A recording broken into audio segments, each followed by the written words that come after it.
Okay, I just landed in Tudor London, 1536, and apparently I scared the chickens. Sorry, the trip was rough. The turbulence was very personal today. I see time travel girls on YouTube. Perfect hair, full makeup. How? How? I think they travel first class. Some look like they walked out of a Zara fitting room. Me? Economy class. Messy hair. I look like Zara had a sale and I fell into it. But economy gets the same history, just worse hair. Subscribe for the unfiltered version. And let's go.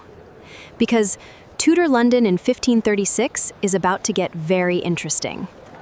London, 1536. First thing that hits me? The smell. I was not ready for this. No sewers, no drains. Everything, and I mean everything, goes straight into the street. Does it always smell like this? Worse in heat. You learn not to notice. The buildings lean over the street. It blocks the light. It feels like walking inside a throat. And then London Bridge appears. And nothing could have prepared me for that. There are houses on it, shops, people living on a bridge over the Thames, hundreds of them. At the entrance, warning poles. Not statues, not decoration, real warnings. One belonged to Thomas More, Henry's own chancellor, executed last year. People lower their voices when Henry's name comes up. Trust here feels dangerous. This city is packed, loud, muddy, alive, and somehow everyone still seems afraid. I'm trying to film the market. Then don't block the stall, miss. The fish smell alone is a crime. Mixed with the street? I need a moment. The rich avoid these streets. They travel by boat. Faster, safer, and much less fragrant. Safer by boat? Safer than that mud? Every time. I asked what month it is. They said May. And then I remembered. Oh no. Anne Boleyn is in the Tower right now, arrested on May 2nd. By barge. Her barge passed under this bridge, under those warnings, on the way to the Tower. 3 years earlier, she came this same way for her coronation. Same river, same gate. Henry moved heaven and earth to marry her. He changed an entire country for her. The Church of England was born from this marriage. Now that marriage is being erased. Now she's accused of adultery with 5 men, including her own brother. Most historians think the charges were invented. One confession came under torture. The trial lasted 2 days. But here, it feels like the verdict arrived first. Nobody says the Queen's name loudly, but everyone knows. The whispers are everywhere. Do people talk about Anne? Not where walls can hear. People are already saying Jane Seymour's name. The next move is being calculated. I found a tavern.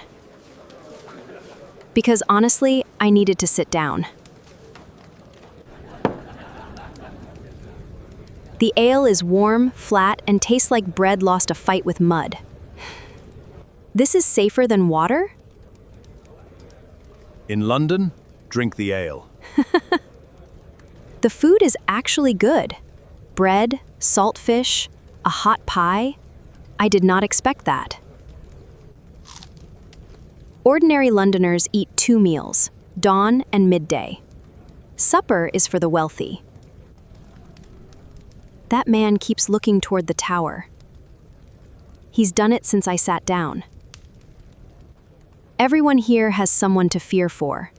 A friend at court. A relative who spoke too much. This is not a king people cross. Not even by accident. Not even in a room like this. I walk toward the tower. And I need you to understand what that building means here. This is not a tourist attraction. It is the most feared address in England. That gate is Traitors' Gate. Anne came through it by barge 2 weeks ago. The route passed under London Bridge, under those warnings. That was deliberate. The night before she died, Anne joked about her own neck. Then she laughed.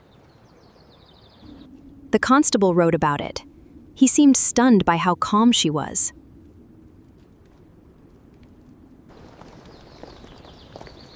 Those who saw her that morning said she was composed. Completely composed. She dressed carefully. Dark gray gown, red kirtle, ermine mantle. Deliberate to the end. 2,000 people gathered inside the tower to watch. Imagine that silence. Thomas Cromwell helped arrange her fall. He was there to watch it finish. Henry was at Greenwich. Jane Seymour was already there. No comment needed. 11 days after Anne died, Henry married Jane Seymour. 11 days. But I need to tell you something about Anne that history often forgets. She was brilliant, educated in France, musical, political, and impossible to ignore. She debated theology with scholars. She helped push the English Reformation forward. Her daughter, the child Henry didn't want, would become Elizabeth I. Elizabeth I, one of England's greatest monarchs, Anne's daughter, the one Henry dismissed. I walked back through Cheapside. The city was still loud. Still alive. Children play. Vendors shout. A dog chases a chicken through mud. Life keeps moving. Life doesn't pause for tragedy here. It can't. There are mouths to feed. In 4 days, on May 19th, this city will stop for a moment. 2,000 people will gather inside those walls, and then silence will fall. A French swordsman came from Calais, skilled enough to make death look merciful. Anne Boleyn was the first Queen of England ever executed. There was no precedent. This city is loud, chaotic, extraordinary, and terrified. It will carry this forever. The strangest part? People here still have to wake up tomorrow and keep living. The Thames carried queens, prisoners, merchants, fish, sewage, and rumors, all in one day. Do people trust the river? Trust? No. Use? Every day. Every corner here smells like survival. Every whisper sounds like a warning. I came here laughing about my hair. I'm leaving with this city feeling heavier than before. London Bridge looks almost beautiful from here. And that might be the most disturbing part. That was Tudor London, May 1536. Mud, smoke, fear, and history changing in real time. Subscribe if you want the unfiltered version of history. I think we found it today. Come with me on the next one.